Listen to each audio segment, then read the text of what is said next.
This is a bonus episode of History as It Happens. It's February 11th, 2026. Arms control, rest in peace. If we succeed, this joint statement that has been issued today may well be remembered as the beginning of a new era in which all nations will devote more of their energies and their resources, not to the weapons of war, but to the works of peace. And this ideal has not yet been attained in the world, and it could not be attained in the world of animosity and confrontation. And therefore, while liberating the world from fear, we are making steps toward a new world. The United States will take concrete steps towards a world without nuclear weapons. From Nixon, Brezhnev, and the ABM Treaty to Reagan and Gorbachev and the INF Treaty to New START under Obama and Medvedev, a half-century of diplomatic work is now dust. New START was the last remaining nuclear arms pact between Russia and the United States. It has expired, eliminating any caps on the two largest atomic arsenals for the first time since 1972. But a new nuclear arms race was already underway. China has been amassing and modernizing its stockpile. China wasn't covered by the Cold War and post-Cold War era treaties, and powers that currently do not have nukes are now weighing whether to acquire them. As a result, the world is becoming more dangerous. Writing for Project Syndicate, Stephen Holmes says, the lapse of the New START Treaty has done more than remove numerical ceilings on the nuclear weapons arsenals of Russia and the United States. The treaty's demise, he says, has dismantled a system of shared knowledge, inspections, data exchanges, and notification regimes that made credible commitments possible. This outcome, he says, reflects more than a discrete policy failure. It reflects Donald Trump's worldview. Call it a deal-maker's epistemology.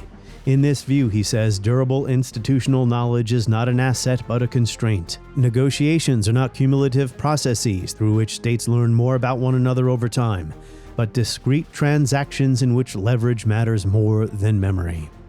Now I'll share a link to this essay in the show notes for this episode. Indeed, the extinction of arms control agreements is a sad reflection on the state of international relations. It can make us yearn for what seemed like a more tranquil age when American and Soviet leaders could laugh together in public. Mr. General Secretary, though my pronunciation may give you difficulty, the maxim is dovyai no provyai, trust but verify. Но значение этого... На каждой встрече вы это повторяете. You repeat that at every meeting.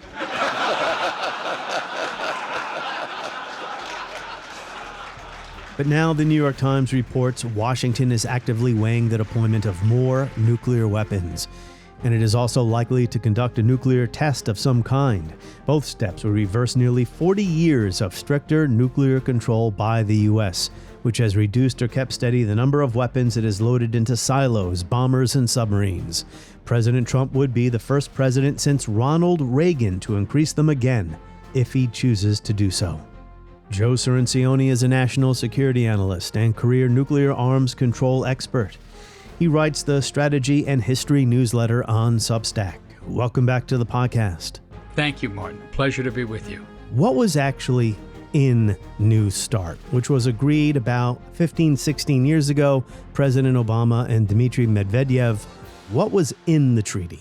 Right. New START was a very modest treaty. It was designed to be a quick fix because the existing treaties, the START treaties that had been negotiated by Ronald Reagan and George H.W. Bush, those were set to expire. So in order to stop them from expiring, Obama and Medvedev negotiated a quick extension. So these treaties limit the number of operationally deployed strategic weapons that the United States and Russia can have. That is, nuclear bombs. How many can you have? What are they on? Where are they? And to set up a system of inspection so that Russia could inspect ours, we could inspect theirs, telemetry exchanges, data exchanges, warning systems. If you're going to do an exercise, you're going to be moving a missile around, let us know about it so we don't mistake that for an offensive threat. So all this system had been in place, and that system had built on the previous limitation treaties that Richard Nixon had negotiated back in 1972. This agreement is a major step in breaking the stalemate on nuclear arms talks. Intensive negotiations, however, will be required to translate this understanding into a concrete agreement. So this was a 54-year-long process of limiting and then reducing the nuclear weapons of the two largest holders of nuclear weapons on the planet. That is now over. There are no longer any limits on how many weapons the U.S. or Russia can deploy. The inspection process is over. The data exchange is over. The era of strategic arms control has now ended. Rest in peace. Yeah, well, or Or not. in a mushroom cloud.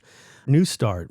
Each side was limited to no more than 1,550 nuclear warheads on no more than 700 missiles and bombers deployed and ready for use. So this was not your stockpile. This is what you had ready to use, deployed. Right. And as you mentioned, there was also the inspection regime, which went by the wayside during COVID. In February 2023, Vladimir Putin suspended Moscow's participation in the inspections, saying Russia would not allow U.S. inspections at its sites because Washington and NATO had openly declared Moscow's defeat in Ukraine as their goal. One criticism of New START, Joe Cirincione, was that it didn't involve China and also needed to be updated. Well, that's fine. So update it. Right. The original vision back when New START was negotiated in 2010 was that this would be just a holding step, just keep the mechanism, the inspections in process, and that Medvedev and Obama said they were going to negotiate a new treaty, cutting by 1/3 the arsenal, so get everybody down to 1,000 warheads each. That was seen as a significant level precisely because that would allow us to then reach out to China, which at that time only had about... To listen to this entire episode and enjoy all of our content without ads, subscribe today. Tap subscribe now in the show notes or just go to historyasithappens.com. It's only $5 a month, and Supercast will set you up so you can continue listening to the podcast in the same place you're listening to it today.